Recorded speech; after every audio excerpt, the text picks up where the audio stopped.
जैसे अगर जंगल में ये आतंकवादी छुप जाते हैं, कितना जंगल तो बहुत सर बड़ा है, जंगल में आपको खतरा हो सकता है, जंगल बहुत बड़ा है। जंगल बहुत बड़ा है, बहुत बड़ा। मतलब जंगल में आराम से छुप तो जाते थे, हम लकड़ी के लिए जाते थे, मतलब अपने काम से जाते तो हमें कुछ डर नहीं था, तो नहीं हमें कोई किसी चीज़ का खतरा था। मतलब आज ही ये जब से ये शुरू हुआ है तो आज ही से हमें ये डर महसूस हुआ है। बाकी हम पहले तो जाते रहते थे भ्रमण में, जंगल जाते थे पहले, तो हमें किसी चीज़ का कोई खतरा नहीं था। काफी तनाव है इस इलाके में। इस समय कॉर्डन और सर्च ऑपरेशन चल रहा है और पूरी कोशिश की जा रही है इन आतंकवादियों जो कि चूहों की तरह इन जंगलों में छुपे हुए वहां से उन्हें निकाल के मार दिया जाए। ये कल 9 बजे की बात है कि जैसे ही सुरक्षा बलों को इत्तला मिलती है कि इस इलाके में आतंकवादी छुपे हुए हैं तो वो कॉर्डन लगाने की कोशिश करते हैं। जैसे कॉर्डन और सर्च ऑपरेशन चल रहा होता है उसी दौरान आतंकवादी फायरिंग करते हैं। जिस एनकाउंटर के दौरान आपने सही कहा कि दुखद खबर है कि हमारे 4 लोग शहीद हो जाते हैं, जिसमें एक कैप्टन और 3 जवान हैं और 3 लोग जख्मी होते हैं और उनको अस्पताल पहुंचाया जाता है। तब से यहाँ लगातार ऑपरेशन चल रहा है। ये कहना गलत होगा कि जम्मू नया एपिसेंटर बनता जा रहा है टेरर का। जब से पिछले 1 महीने में ये 8वां अटैक है।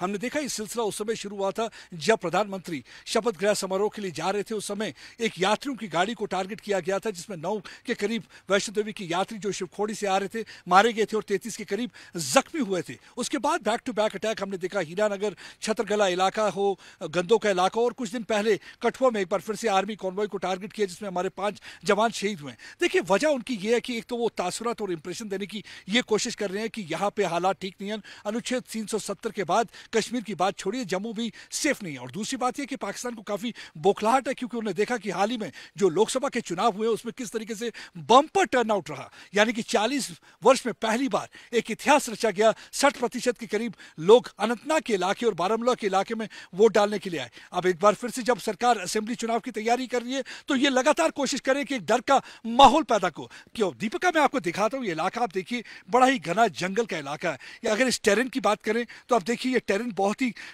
खतरनाक टेरेन है। ये पहाड़ी क्षेत्र है और ये जंगल का इलाका है और जंगल के अंदर जो है गुफाएं हैं। कई गुफाओं में ये चूहों की तरह छुप जाते हैं। देखिए आतंकवादी एक तो पहले टनल का इस्तेमाल करते हैं इंटरनेशनल बॉर्डर से घुसने के लिए, चूहों की तरह रेंगते हुए आ जाते हैं, फिर ये अपने नापाक इरादे दिखाते हैं, बुज़दिलों की तरह हमारे बहादुर जवानों को टारगेट करते हैं या आम निहत्थे आदमियों को टारगेट करते हैं, उसके बाद चूहों की तरह फिर से छुप जाते हैं। इस समय मेरे साथ यहाँ पे स्थानीय निवासी हैं, मैं इनसे बातचीत करने की कोशिश करता हूँ। पहले कोई आतंकवादियों की यहाँ पे मूवमेंट थी? नहीं सर, नहीं थी। ये अभी हुई है? अभी हुई है, आज 10-15 साल पहले। 15 साल पहले थी सर। उसके बाद अब ये हुई है। Yes sir. इसकी वजह से कितना डर का माहौल है? डर का माहौल तो सर फिलहाल कुछ ही नहीं था, लेकिन अभी कुछ लग रहा है कि डर का माहौल है। मतलब निकलते हुए घबराते हैं आप लोग? Yes sir. अच्छा, कोई फौज वगैरह आपको कहती है कि अभी अंदर रही या कुछ ऐसा? Yes sir. क्या बोला उन्होंने? यही कहते हैं कि ज़्यादा बाहर मत निकलो, बाकी वो कुछ नहीं कहते शाम के टाइम पे? Yes sir. हाँ। अच्छा ये मुझे बताइए कि ये जो अभी आपने जो धमाके वमाके की आवाज़ सुनी जब एनकाउंटर वगैरह? धमाके तो नहीं सुने हमने सर, लेकिन ये मतलब जहाज के देखे, चलते हुए देखे हमने। हम दूर रहते हैं तो हमने नहीं सुना। अच्छा। Yes sir. अच्छा तो लेकिन मतलब जो क्या देखा, क्या अभी तक क्यों सुना है, क्या मोमेंट के बारे में सुना है? ये कितने यहाँ पे आतंकवादी होंगे? आतंकवादियों तो सर कुछ भी नहीं सर, ऐसे क्या बोल सकती हूँ मैं, ऐसे कुछ भी नहीं समझो। लेकिन लोग क्या कहते हैं? लोग कुछ भी नहीं सर, ऐसे मतलब कहते नहीं, डर के मारे कोई कुछ कह नहीं पाता है। डर के मारे बोल नहीं पाते हैं? Yes sir. काफ़ी दहशत का माहौल हुआ है? Yes sir. मतलब क्या लगता है कि अमन अमान खराब कर दिया इन्होंने यहाँ आके? हमें कुछ इसके बारे में सर कुछ पता ही नहीं, और ना ही हमें कोई मतलब अपना कोई मतलब भेद देता है ना, ऐसे क्या बोल सकते हैं अब। देखिए यहाँ काफ़ी डर का माहौल है। इनसे हम बातचीत कर रहे थे। यहाँ इन्हें अब देर जैसे आराम से ये निकला करते थे अपने गांव में, अब ये बिल्कुल डर के मारे निकलते नहीं है क्योंकि एक परेशानी का माहौल बन गया है। आर्मी भी इन्हें कहती है कि शाम के टाइम पे ना निकलिए क्योंकि ये कहते हैं कि 15 साल के बाद ऐसा हुआ है कि इन इलाकों में फिर से एक बार आतंकवादियों की मूवमेंट देखी गई है। और ये इलाका में उनके और इनसे भी कुछ बातचीत करने की कोशिश करूँगा, जानने की कोशिश करूँगा। मुझे बताइए कितना मुश्किल इलाका कितना है, इधर सड़क वड़क का कितना प्रॉब्लम है? सड़क का सर आपको कुछ ही प्रॉब्लम नहीं है फिलहाल, यहाँ पे उतना खतरा कुछ अच्छा नहीं जैसे है। अगर जंगल में ये आतंकवादी छुप जाते हैं, जंगल कितना गहरा है? जंगल तो बहुत सर बड़ा है, जंगल में आपको खतरा हो सकता है, जंगल बहुत बड़ा है यहाँ पर। जंगल बहुत बड़ा है? बहुत बड़ा मतलब जंगल में आराम से छुप तो जाते थे, हम लकड़ी के लिए जाते थे, मतलब अपने काम से जाते तो हमें कुछ डर नहीं था, तो नहीं हमें कोई किसी चीज़ का खतरा था। मतलब आज ही जब से ये शुरू हुआ है तो आज ही से हमें ये डर महसूस हुआ है। बाकी हम पहले तो जाते रहते थे द्रमन में, जंगल जाते थे पहले, तो हमें किसी चीज़ का कोई खतरा नहीं था। पहले आराम से जंगल जाया करते थे, लेकिन जब से ये आतंकवादी यहाँ पे गतिविधियाँ बढ़ी हैं, आतंकवादी यहाँ पे घूम रहे हैं, उसके बाद इन्होंने जंगल जाना बंद कर दिया। और आप देख सकते हैं कि ये जंगल में ना जाके भेड़ बकरियों को यहीं बाहर ही कहीं चराने की कोशिश कर रहे हैं। नॉर्मली ये जंगल में जाया करते थे, लेकिन आजकल ये जंगल नहीं जाते क्योंकि एक डर और दहशत का माहौल है।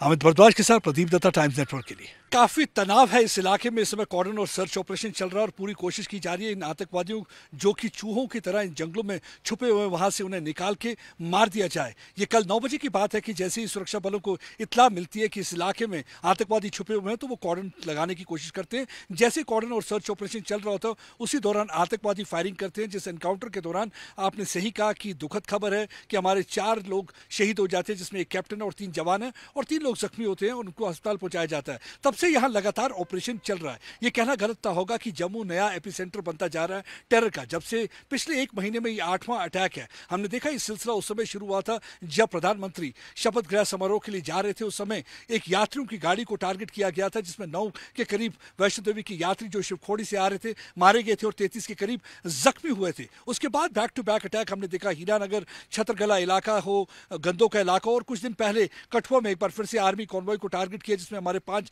जवान शहीद हुए। देखिए, वजह उनकी ये है कि एक तो वो तासुरात और इंप्रेशन देने की ये कोशिश कर रहे हैं कि यहाँ पे हालात ठीक नहीं है, अनुच्छेद 370 के बाद कश्मीर की बात छोड़िए, जम्मू भी सेफ नहीं है। और दूसरी बात ये कि पाकिस्तान को काफी बौखलाहट है, क्योंकि उन्होंने देखा कि हाल ही में जो लोकसभा के चुनाव हुए उसमें किस तरीके से बम्पर टर्नआउट रहा। यानी कि 40 वर्ष में पहली बार एक इतिहास रचा गया। 60% के करीब लोग अनंतनाग के इलाके और बारामूला के इलाके में वोट डालने के लिए आए। अब एक बार फिर से जब सरकार असेंबली चुनाव की तैयारी कर रही है, तो ये लगातार कोशिश करें कि एक डर का माहौल पैदा को। क्यों दीपिका, मैं आपको दिखाता हूं ये इलाका, आप देखिए बड़ा ही घना जंगल का इलाका है। या अगर इस टेरेन की बात करें तो आप देखिए ये टेरेन बहुत ही खतरनाक टेरेन है। ये पहाड़ी क्षेत्र है और ये जंगल का इलाका है, और जंगल के अंदर जो है गुफाएं हैं। कई गुफाओं में ये चूहों की तरह छुप जाते हैं। देखिए, आतंकवादी एक तो पहले टनल का इस्तेमाल करते हैं इंटरनेशनल बॉर्डर से घुसने के लिए, चूहों की तरह रेंगते हुए आ जाते हैं, फिर ये अपने नापाक इरादे दिखाते हैं, बुजलों की तरह हमारे बहादुर जवानों को टारगेट करते हैं या आम निहत्थे आदमियों को टारगेट करते हैं, उसके बाद